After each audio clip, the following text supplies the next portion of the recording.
Before filming, I was, just collecting my books off my shelves, thinking, oh, we'll probably just have 16, 17 at most books to talk about. How about 24? We have not one, not two, but 3 months worth of reads to go through. Basically, every book I read this summer, I am concerned. I mean, it's not too crazy if you think about it. 24 books in 3 months for a yearly reading goal of 100 books. One could say I'm on track. That one would not be Goodreads. If I included a book in a reading vlog, I'm not going to go into that much detail. As you can go watch those videos, I've got things to do today. You've got things to do today. No matter how hard I will that pen and paper over there, that commercial for my screenwriting class is not going to write itself. So that's my afternoon for you. Now that we've gone through life updates, let's get into the stats. Over June, July, and August, I read 9 mysteries and thrillers, 5 general fictions, 4 romances, 4 horrors, which is 4 more than I've previously read this year, 1 historical fiction, and 1 fantasy. So I started off June with a reading vlog in which I read solely 5-star predictions. Spoiler alert, that didn't end up happening. The first book in that vlog came close. I gave Tomorrow and Tomorrow and Tomorrow by Gabrielle Zevin 4.5 stars. This was also my book for Books and Lala's Buzzword Readathon for the June prompt of to read a book with repeating words in the title. I am someone that if I had the wherewithal would 100% buy a PC solely to play The Sims. That game is my safe haven. And I think this book portrays the magic of video games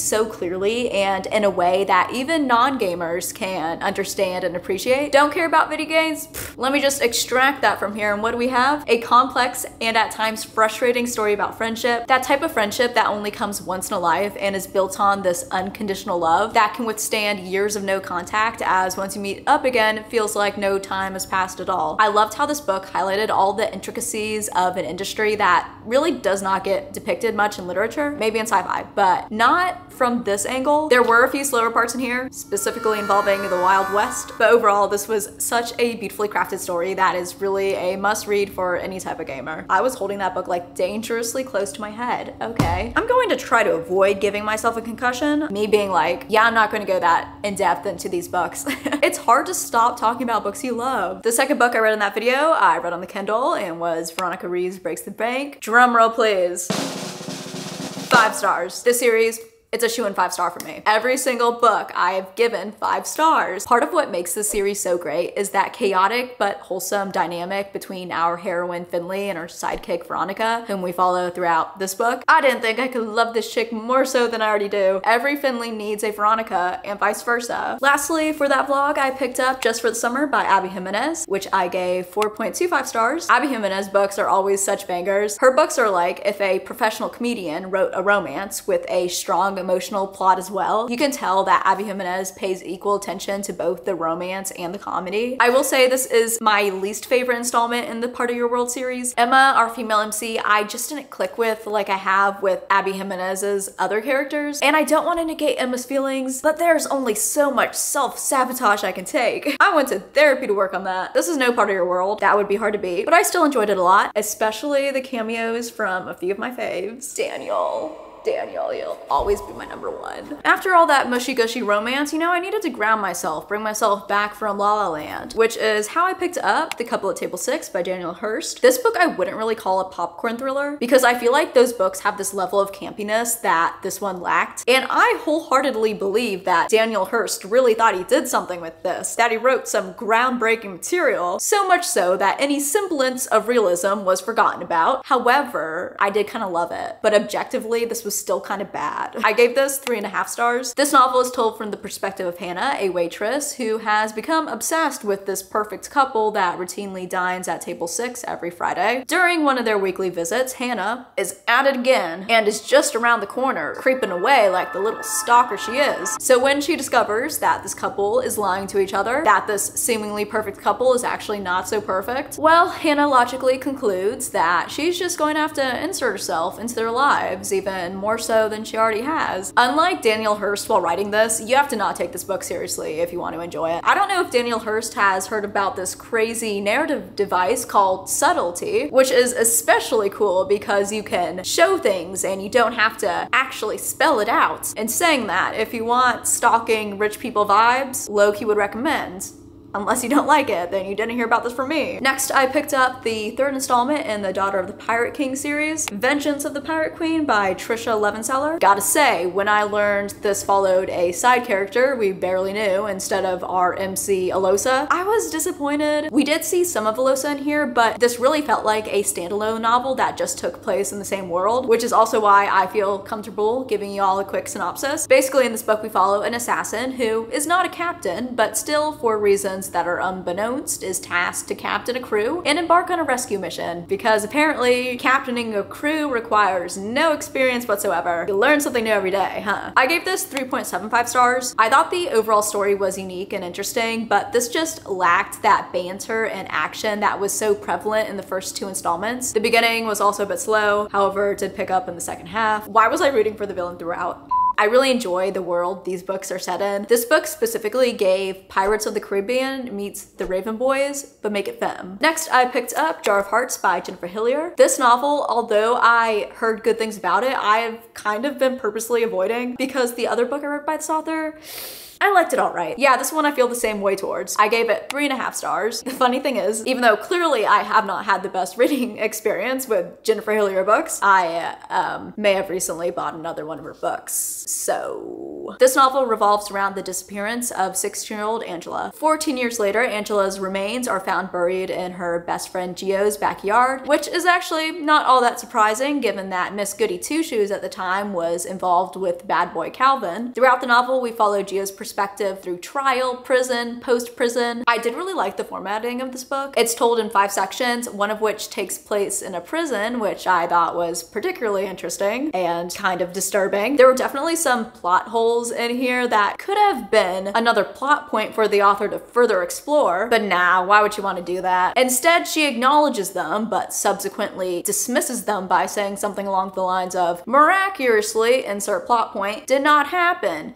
Thank goodness. Like, girl, I know you're the author, but you really expect me to believe that. I did really enjoy how this explored confirmation bias, seeing what we expect to see, and desirability bias, seeing what we want to see. That ending had me hooked. It was unhinged, but in this context, I believed it. Let's talk about Addicted After All by Kristen Becker Ritchie, which I gave 4 stars to. Part of the reason why I love this series so much is for the found family within a family vibes, if that makes sense. And seeing all that come to fruition and really shine in this novel was so sweet. I also loved the numerous interactions between the characters' partners in here. So for example, a conversation between Lily and Connor or Lo and Daisy. Although they are linked through each other's significant others, you can tell that they care for each other on their own as individuals, which is just so beautiful. Also, Lily being Raisy's biggest fan. Stop. I am literally going to explode with feel-good feelings. Moving into the novels I read for Summerween. Here we go again with this book,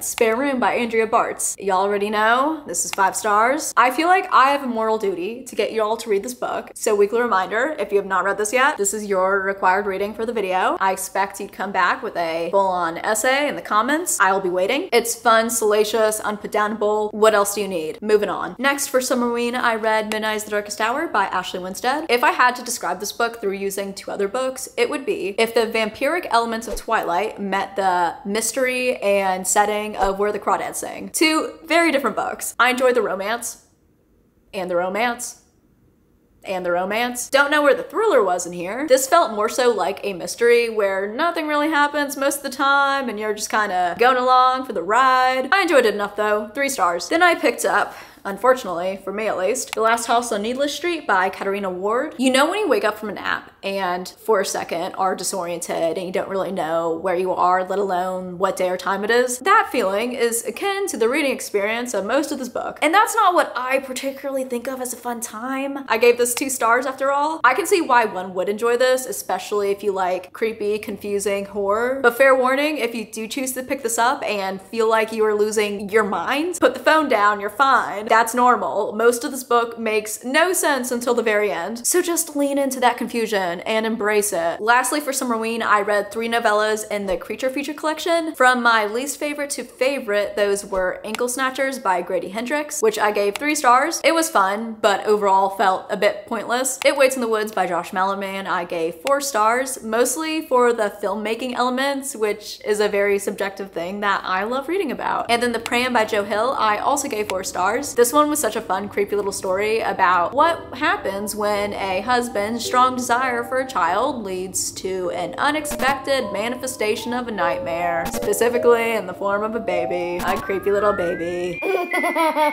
Moving right along to probably my favorite cover of the year so far, Pizza Girl by Jing Kwang Fraser. It's giving Friday night 90s roller rink vibes. In this book, we follow 18-year-old Jenny, who is pregnant and working at a pizza shop. Her life has not really turned out as expected, so when an escape from reality presents itself in the form of her next customer, Jenny latches onto this woman and quickly becomes obsessed. I gave this book 4 stars, which I frankly surprised myself by, because this book is very depressed girl sucks at life, which I often find boring. And this novel does include a lot of mundane details that don't really move the plot along, which is typically done to highlight the monotonous life the protagonist feels trapped in. But after a certain point, it can become clear that not only is the MC's life dull, but mine is as well from reading the book. But I think the author successfully tackles that issue by using humor that, although dry, has this level of absurdity to it that livens it up. Jane herself is not a very likable character, but she's still relatable as she has these confused, I don't really know what my purpose in life feelings that are easy to understand and empathize with. So, my memory failed me here. Please ignore how I just referred to the protagonist as Jane. Our main character actually remains nameless throughout the novel, which I suspect was done to show how she is dealing with these issues that are not just individualized, but rather are universal, or at the very least, are issues that many people deal with. Thus, knowing the protagonist's name is irrelevant to the story, as she could really be anyone. Thank you for coming to my TED Talk. Throughout, this novel explores impending motherhood, coupled with this yearning for independence and the different ways in which people deal with grief. Also, the author gets her point across in, how long is this book? Just under 200 pages. And for this type of book, I wouldn't have wanted it to be any longer. Overall, I enjoyed it. It's not an edge of your seat read. It's not supposed to be, but I was still engaged while reading about this strange and darkly funny scenario that unfolded. I'm going to talk about both of these Ellen Hildebrands together. I read The Summer of '69 first, and then The Identicals a couple weeks later while I was actually vacationing on Martha's Vineyard. If you follow my Instagram, you might have seen that I went to an Ellen Hildebrand book signing, which was so cool. But what that post did not showcase is the very intense hour-long life flashing before my eyes boat ride to Nantucket. Fun stuff. And after that, I sure was not going to let this opportunity go to waste. So there I was handing my book to Ellen Hildebrand, rambling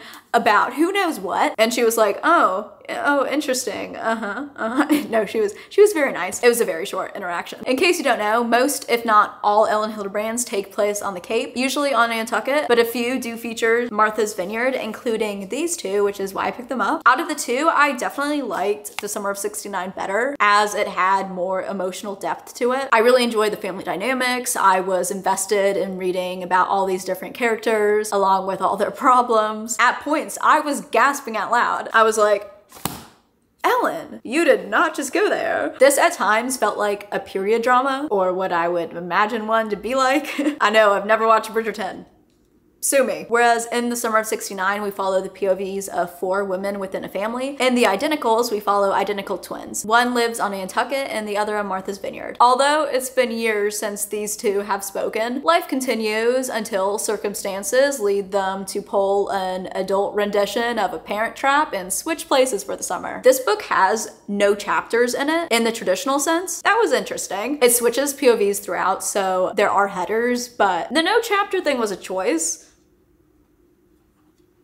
Not a good choice. Instead, it emphasized the lack of direction it felt like this book had. The saving grace in here was the characterization. Ellen Hildebrand always writes these characters that feel like they could walk in your front door and whisk you away, probably to the beach. Between Martha's Vineyard and Nantucket, there's this little rivalry going on, which is a real thing. It's not just in the book. I can attest to that. The locals will trash talk the other island at a moment's notice. So I enjoyed how this novel pokes fun at that, showing the ridicule of it all. Ellen Hildebrand is really trying to drive drive peace out here. I gave this 3 stars. It was alright, but the other books I've read by Ellen Hildebrand did not make me fall asleep. So, sad news, I did not get around to reading the August buzzword readathon prompt of to read a book with like in the title. Granted, I had no books on my TBR that would work for that, and I've been trying to use this challenge as a way to get me to read books off my TBR, not buy books that I'm not even interested in reading, just so I could complete a prompt, even if the perfectionist in me really, really wanted to. So that was unfortunate, but the book I read for the July prompt of to read a book with measurements in a title was Tiny Pretty Things. I loved this a lot more than I thought I was going to. I gave this 5 stars. This was just fun, juicy, drama-filled unseriousness. Picture if Pretty Little Liars took place at a ballet academy.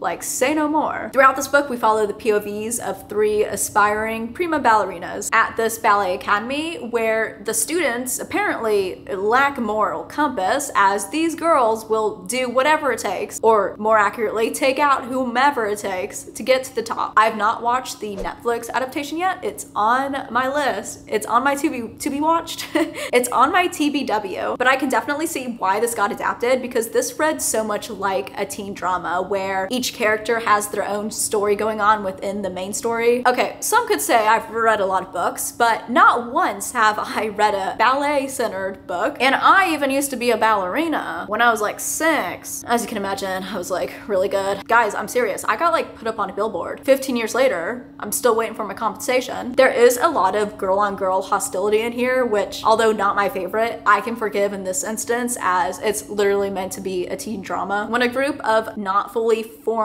frontal lobes are forced to live in close proximity, drama is going to ensue. I loved the diverse cast of complex characters and the suspenseful undertone throughout. I'm so excited to get my hands on the sequel, but I've literally been to over 5 different bookstores and none of them have had it in stock. Like, am I the only one interested in reading the sequel? Next, I picked up The Block Party by Jamie Day. This book takes place in Alton Road, known for its prestigious residents, but even more so, its annual Memorial Day block party. However, this year, a murder occurs among the festivities. We don't know who was killed or what happened to them, but the neighborhood community group chat sure has their own slew of conspiracy theories circling around. Most of the book takes place prior to the block party, and one of our POVs is Alex Fox, who seems to attract more drama than Blake Lively promoting It Ends With Us. Sorry, that joke is not going to age well. We also follow Alex's daughter, Letty, who is in her teenage rebellious phase. I did find it kind of weird how the author switches from using a third-person POV in Alex's chapters to first-person in Letty's. Each chapter, I had to recalibrate my brain for seemingly no reason at all. Overall, this was a very standard domestic thriller. I gave it 3 stars. Nothing was particularly amazing. The characters I enjoyed enough, but are forgettable. I will say that for a book revolving around 5 families, there is a laundry list of troubling behavior going on. Can we get a wellness check over here? My favorite parts were definitely the neighborhood chat sections that were inserted throughout. Those parts were pure domestic humor. Let's talk about Happy Place by Emily Henry, 1 year after everybody else. When this came out, y'all hyped this up as Emily Henry's magnus opus. Hot take, Book Lovers was better. I'm sorry, please don't leave. I will cry. I still very much so enjoyed this. I gave it 4.5 stars, but Nora, I love myself in Nora. But where Book Lovers shined with, among many things, Nora's character, Happy Place shines with the friendship dynamics. They all bring their flaws to the table without fear of being judged because they trust that everyone will accept them regardless. Emily Henry is such a master at blending both romance and literary fiction. This book took the comedy of remarriage trope, but instead of gags and hijinks, we had more subtle failures and accumulations of little hurts. This was also another one of my vacation reads, which was a vibe. Would recommend. Happy Place put me in such a romance mood, and so next I picked up this book. This book. 5 stars. Checkmate by Ali Hazelwood. I devoured this and left no crumbs. I've never shown an interest for chess to Ali Hazelwood. Okay, realistically, I'm not going to pick up chess, but I have a deeper level of appreciation for it now. Did I mention that this is YA as well? Yeah, this was so cute. In this book, we follow Mallory, who, despite being an absolute killer on the chessboard, has sworn off the game. However, Mallory is also a good person, so after getting dragged into playing at a charity chess tournament, she agrees, but is like, fine, but after this, I'm done. one. But wouldn't you know it, she wipes the board with her opponent, who happens to be the current and kind of hot world chess champion. The sport that once destroyed her family has now opened the door to opportunities that could give her much needed financial support and possibly love. Aww. I really enjoyed the competition aspect in here. It actually reminded me of Carrie Soto Is Back. It's crazy to compare those two books, but there's a reason they're both 5 stars. In almost all of Ali Hazelwood's books, she references guinea pigs. Not cats, not dogs, but guinea pigs. Yeah, those cute little fluffy potatoes. And I just have a special place in my heart for small animals. It also wasn't too romance forward. The romance felt more so like a subplot to the story about this girl that has had to grow up too fast while also dealing with loss, grief, and regret. This was such a page turner. I loved it a lot. 5 stars. So this next book took me a year and 2 DNFs later to finish. Free Food for Millionaires by Min Jin Lee. But I did finish it because, again, I'm a perfectionist. I also kind of felt obligated to read it as this was a gift from one of my friends who really enjoyed it, which just makes it that much harder to bash it. But guys, this book is more boring than a bowl of oatmeal. Pacing, that's a funny concept. This book dragged on and on and on and on to the point where whatever point the author was trying to make got drowned out by the monotony of everything. From an objective standpoint, these characters have pretty dynamic lives. Like, the book starts with the character we predominantly follow, Casey, getting kicked out of her family home. Still, the first word that comes to mind when I think of this book: boring. Watching paint dry is more interesting than this. It pains me to tear into a book because I don't think anyone but an author can truly comprehend everything that goes into a novel, let alone a 600-page mammoth. But oh, do I love doing it. Because if I am anything, I'm a hater at heart. But it's all in good fun though, you have to understand that. By now, I hope you know that half of what comes out of this hole you should not take seriously. How about a story arc? Nah, you can just forget about that. Why would you want a book with a climax? I gave this 2 stars, and that was me being generous. I appreciated the insights about life on Wall Street as a Korean American, but the execution was not there. I'm sorry, Shreya, I know you love this, and I love that for you. I really do. Keep Your Friends Close by Lucinda Berry. This was, it was okay. Gotta say, this was not Lucinda Berry's best work. I gave it 3 stars, and I was excited to read a Lucinda Berry take on a desperate housewives type story, but the writing felt very amateur. Basically, in this book, we follow an elite Hollywood moms club. Yes, you heard that right. These women are so pretentious that their mommy group requires you to submit an application. We start off at a party in which these uptight moms are letting loose a little bit, but that all abruptly comes to a halt when the president of the club turns up dead in her pool. Since this novel leads with the murder angle, I was expecting the rest of the book to focus on that aspect of the story and not the unnecessary petty drama that it actually focuses on. And I am certainly not opposed to rich people drama. I welcome it actually. But when a book starts off on such an intense note, the rest of the book needs to lead with that so that the twists and turns have that punch you want in a thriller. Instead, I found myself reading more so because I just wanted to figure out what happened rather than reading because I was enjoying the story. Though Lucinda Berry always pulls through with that very last twist. And we got a double whammy in here. Where was that energy earlier on? 300 pages to get to that.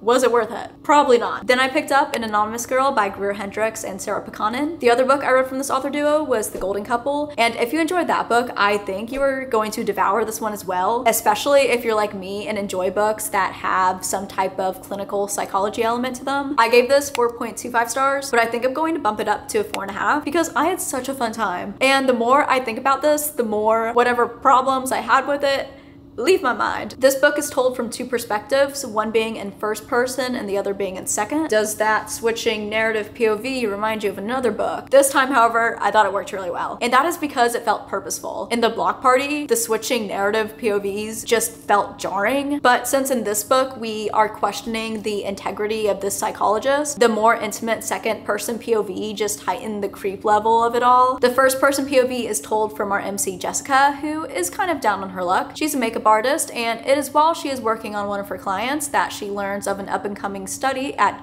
I was about to say my college, not JMU, at NYU, offering participants a quick way to earn some cash. Slight problem, Jessica is not a college student. That's an easy enough fix though. One wardrobe change and a backpack edition later, and Jessica is entering into a study around morality and ethics. Dr. Shields, the psychologist running the study, instantly becomes intrigued with Jessica and takes her research into the real world to monitor Jessica's behavior. But it turns out Jessica may not be the only one being watched. Throughout, the authors pose different ethical questions, which I thought was a clever way to interact with readers, as they made you stop for a second and consider how you would respond. I also appreciated how the authors referenced different psychological studies, some of which I was already familiar with, but others I wasn't, so I love it when thrillers are also educational. And then finally, I picked up Finley Donovan Rolls the Dice by none other than El Cosmano. This gal knows what I like and delivers it on a silver platter every time. Amazing, 5 stars. This is the 4th book in the Finley Donovan series, but this time, Finley and the crew embark on a road trip to Atlantic City. As always, the body count is high, the humor is immaculate. This series is the creme de la creme of cozy mysteries. I cannot recommend it enough. Okay, let's see if I can do this. It's time for everyone's favorite book stack. The stack is half of me. So those were the books I read over the summer. Allegedly, I also did other things than read. Got my workout in for the day. I think I did a good job over the past 3 months prioritizing my more summery books that were on my TBR, but I am ready for some pumpkin spice. My mom visited the other week and she made me the saint of a woman. Gluten-free copycat Starbucks pumpkin spice muffins. Oh my god, they're delicious. As always in these types of videos, I would love to hear what you've been up to, what you've been reading recently. Are there any books that I need to go out and get my hands on immediately? Any that I need to walk right by on in the bookstore? Let me know. If you enjoyed this video, make sure to give it a thumbs up. It really does help me and my channel out a lot. You can also comment, interact, subscribe, all that fun YouTube stuff. I'd really appreciate it. I hope you all are having a fantastic day, a fantastic start to September, and I will see you in my next one. Bye.